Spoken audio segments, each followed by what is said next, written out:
వీక్షకులందరికీ నమస్కారం. అందరికీ నూతన ఆంగ్ల సంవత్సర శుభాకాంక్షలు. చాలామందికి క్యూరియాసిటీ ఉంటుంది, వచ్చే సంవత్సరం గ్రహగతుల్లో ఏమైనా మార్పులు ఉన్నాయా? అసలు నిజానికి క్యూరియాసిటీ ఉన్నా లేకపోయినా తెలుసుకోవాల్సినటువంటి విషయం ఏంటి అంటే గ్రహగతులు ఎలా ఉన్నాయి.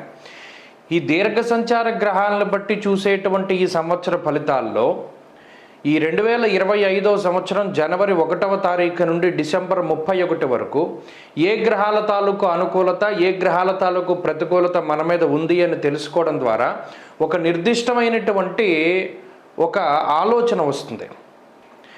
పలానా గ్రహం మనకు అనుకూలంగా ఉంది, పలానాది ప్రతికూలంగా ఉంది అని ఒక ఇయర్ని ప్లాన్ చేసుకోవచ్చు. ఉదాహరణకి గురువు అనుకూలంగా ఉన్నట్టయితే ఆ సంవత్సరంలో నూతన వస్తువులు, వాహనాదులు, ఉద్యోగంలో ఎదుగుదల, లేదా ఏదైనా ఇల్లు కట్టుకోవడము, సంతానం కలగడం, వివాహాది శుభకార్యక్రమాలు జరగడం, ఇటువంటి వాటి మీద ఎక్కువ ప్రభావాన్ని చూపిస్తారు. శనేశ్వరుడు అనుకూలంగా ఉంటే ఆర్థిక స్థితిగతులు మెరుగుపడుతూ ఉండడం, రాజకీయ లబ్ధి ఉండడం, జనాకర్షణ కలగడం, వ్యాపారాభివృద్ధి కలగడం, విదేశీయానం కలగడం, ఇటువంటివన్నీ కూడా జరుగుతాయి. రాహుకేతువుల అనుకూలత వల్ల కూడా చాలా రకాలైనటువంటి సమస్యలు, అటు మాతృ వర్గం నుండి ఏదైనా ఆస్తిపాస్తులు రావాల్సి వచ్చినా, మాతృపితృ భ్రాతృ శాపాదులు ఉన్నా, లేదా మరి ఏ ఇతరత్ర వంశపారంపర్య ఆస్తుల నుండి ఏదైనా తగాదాలు ఉన్నా అటువంటి వాటి నుండి బయటపడడానికి, శత్రు రోగ రుణ బాధల నుండి బయటపడడానికి, అనారోగ్య సమస్యల నుండి బయటపడడానికి కూడా ఈ గ్రహ సంపత్తి చాలా ముఖ్యంగా ఉపయోగపడుతుంది. కాబట్టి ఈ 3 కీలకమైన గ్రహాలు ఏ విధంగా యోగిస్తున్నాయి, ఈ సంవత్సరం ఒక విశేషమైనటువంటిది ఏంటి అంటే దాదాపుగా 3 దీర్ఘ సంచార గ్రహాలు కూడా మారుతూ ఉన్నాయి. ఎప్పుడు ప్రతి సంవత్సరం ఏమవుతుంది అంటే గురువు కానీ రాహువు కానీ, ప్రతి సంవత్సరం గురుడు మారతారు, గురుడితో పాటు అప్పుడప్పుడు శని మారతారు, లేదా గురుడితో పాటు అప్పుడప్పుడు రాహువు మారతారు. ఈ సంవత్సరం ఏమవుతుంది అంటే 3 గ్రహాలు కూడా మారుతూ ఉన్నాయి. అంటే గురువు మే నెల 15వ తారీఖు దగ్గర నుండి మిథున రాశిలోకి ఆయన సంచారం చేస్తారు. శనేశ్వరుడు ఈ సంవత్సరం మార్చి 30వ తారీఖున కుంభరాశిని వదిలిపెట్టి మీనరాశికి వెళ్తారు. అలాగే రాహువు మే 21వ తారీఖున మీనరాశిని వదిలిపెట్టి కుంభంలోకి వెళ్తారు. రాహుకేతువులు వక్రంలో ప్రయాణం చేస్తారు కాబట్టి వెనక్కి వెళతారు. సో ఒకే నెలలో 2 పెద్ద గ్రహాల మార్పు. అదేంటి? మే నెలలో గురు రాహువుల యొక్క మార్పు, దానికి మునుపే ఈ మార్చి 30వ తారీఖున శని మార్పు. కాబట్టి ఇది చాలా కీలకమైనటువంటి సంవత్సరం.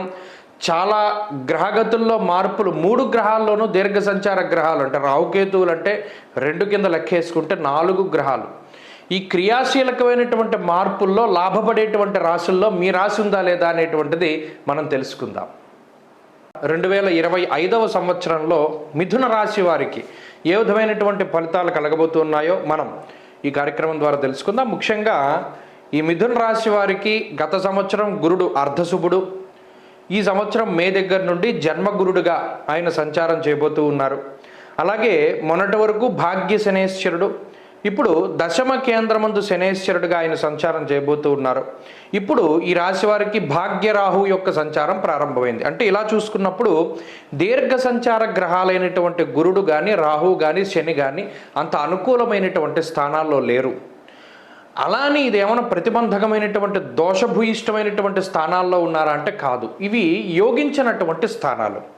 మరి గోచారంలో బలం లేనప్పుడు జాతకరీత్యా బలం ఉన్నట్టయితే, అంటే ఎవరికైనా జాతకాల్లో మిథున రాశిలో పుట్టినటువంటి, అంటే మృగశిర 3, 4 పాదాలు, ఆరుద్ర, పునర్వసు 1, 2, 3 పాదాల్లో పుట్టినటువంటి వారు ఎవరైతే ఉన్నారో వారి జాతకాల్లో గనక దశాంతర్దశలు గనక బాగుంటే అప్పుడు ఈ గ్రహస్థితి కొంత తక్కువ ఫలితాన్ని ఇస్తూ ఉన్నా కొద్దిగా జీవితం ముందుకెళ్తుంది. జాతకంలో దశాంతర్దశల్లో అంత బలం లేనప్పుడు మాత్రమే, కొంత గోచారంపై ఆధారపడుతూ ఉన్నప్పుడు మాత్రం కొంత తక్కువ స్థాయిలో ఫలితాలు వస్తాయి. అంటే ఏంటండి? రాజగోపో యశోహాని ఉద్యోగస్య విరోధకం అన్నాడు. వ్యాకులం శోక సంతాప పాపముద్యోగ విఘ్నకం కృష్యాది సర్వ విఘ్నం చ అన్నారు. అలాగే భాగ్యస్థానం ముందు రాహు ఉన్నప్పుడు ఫలితం. ఇవన్నీ ఏంటంటే ప్రతిబంధక దోషాలు అంటారు. జన్మగురుడు రాజగోపో యశోహాని అంటే వచ్చేటువంటి ఆలోచనలపై ప్రభావాన్ని చూపెడతాడు ఆయన. గురుడు జన్మ రాశిలో ఉన్నప్పుడు ఇక్కడ ఒక విషయాన్ని గమనించాలి. మనం చెప్పుకునే ఫలితాలన్నీ చంద్రలగ్నం ప్రకారమే, అంటే రాశి ప్రకారమే ఉన్నాయి. లగ్నం వేరు, రాశి వేరు. ఈ గోచార ఫలితాలన్నీ రాశి ప్రకారమే ఉంటాయి. సరే, ఇలా రాశి ప్రకారం ఉన్నప్పుడు, రాశిలో గురుడు ఉన్నప్పుడు పై అధికారులతో సమస్యలు తీసుకురావడం, లేదా ఎవరితోనూ పొసగకపోతూ ఉండడం, ఇండివిజువాలిటీగా మనకి అంత తగినటువంటి ఆత్మవిశ్వాసము, ఆత్మస్థైర్యం ఇవేమీ లేకపోవడము, ఇతరులపై ఆధారపడవలసినటువంటి పరిస్థితులు, ఇవన్నీ కూడా కొంత చికాకుని కలిగిస్తాయి. దీనివల్ల ఏంటి, ఎవరితో సపోర్ట్ కోసం వెళ్తాం, వాళ్ళు సరిగా మాట్లాడకపోయినా పలకరించకపోయినా కొంత ఇబ్బంది పడుతూ బాధపడాల్సిన పరిస్థితులు ఉంటాయి. ఉద్యోగస్య విరోధకం అన్నారు. అటు వ్యాకులం శోక సంతాప పాపం ఉద్యోగ విఘ్నకం అని చెప్పి శనికి శ్లోకం చెప్పారు. ఇక్కడ ఉద్యోగస్య విరోధకం అని గురుడికి శ్లోకం చెప్పారు. అంటే ఇక్కడ మిథున రాశి వారికి ఈ సంవత్సరం మొత్తం దేని మీద ఎక్కువ ఇంపాక్ట్ ఉంటుంది అంటే ఉద్యోగ వ్యాపారాదులపై ఇంపాక్ట్ ఉంటుంది. కాబట్టి కొత్తగా ఎవరైనా మిథున రాశి వారు వ్యాపారం పెట్టాలి, మీ పేరు మీద పెట్టుకోకూడదు. అలాగే ఈ సంవత్సరం ఉద్యోగంలో కొన్ని చికాకులు కనబడుతూ ఉన్నాయి కాబట్టి చేసేటువంటి ఉద్యోగంలో కొద్దిగా కాన్సన్ట్రేషన్ ఎక్కువగా పెట్టి ఎక్కువ కష్టపడి ముందుకు వెళుతూ ఉండాలి. ఇక్కడ అదృష్టం అనేటువంటిది గ్రహస్థితి వల్ల మనకి తక్కువగా ఉంది అని తెలుస్తోంది కాబట్టి అదృష్టాన్ని నమ్ముకోకుండా హార్డ్ వర్క్ నమ్ముకుని ముందుకెళ్ళాలి. అంతేగాక భాగ్యరాహువు కూడా అటు ధనాన్ని పాడు చేయడానికి ప్రయత్నం చేస్తారు. ప్రత్యేకించి మూలధనం పాడు చేసేటువంటి గ్రహం రాహువు. ఏదైతే మీరు దాచిపెట్టుకున్నటువంటి డబ్బు ఉన్నదో దాన్ని బయటకు రప్పించి ఖర్చు చేయిస్తాడు రాహు. కాబట్టి ఈ డబ్బు ఖర్చు పెట్టేటువంటి విషయాల్లో చాలా జాగ్రత్తగా ఉండాలి. ఒకటి. రెండవది, ఈ ఉద్యోగపరమైనటువంటి సమస్యలకు అవకాశం ఉంటుంది కాబట్టి ఈ ఉద్యోగ మార్పులు కానీ లేదా ఖచ్చితంగా మనం వేరే చోటుకి మారాలి, వేరే ప్రాంతానికి వెళ్ళాలి అనుకునేటువంటి వాళ్ళు కూడా కొంత 1-2 సార్లు ఆలోచన చేయాలి.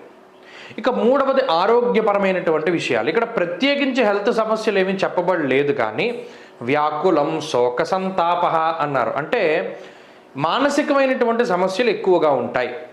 అలాగే బృహస్పతి కనుక ఎప్పుడైతే జన్మరాశి సంచారం చేస్తూ ఉన్నప్పుడు కొంత బరువు పెరిగేటటువంటి లక్షణాలు ఉంటాయి.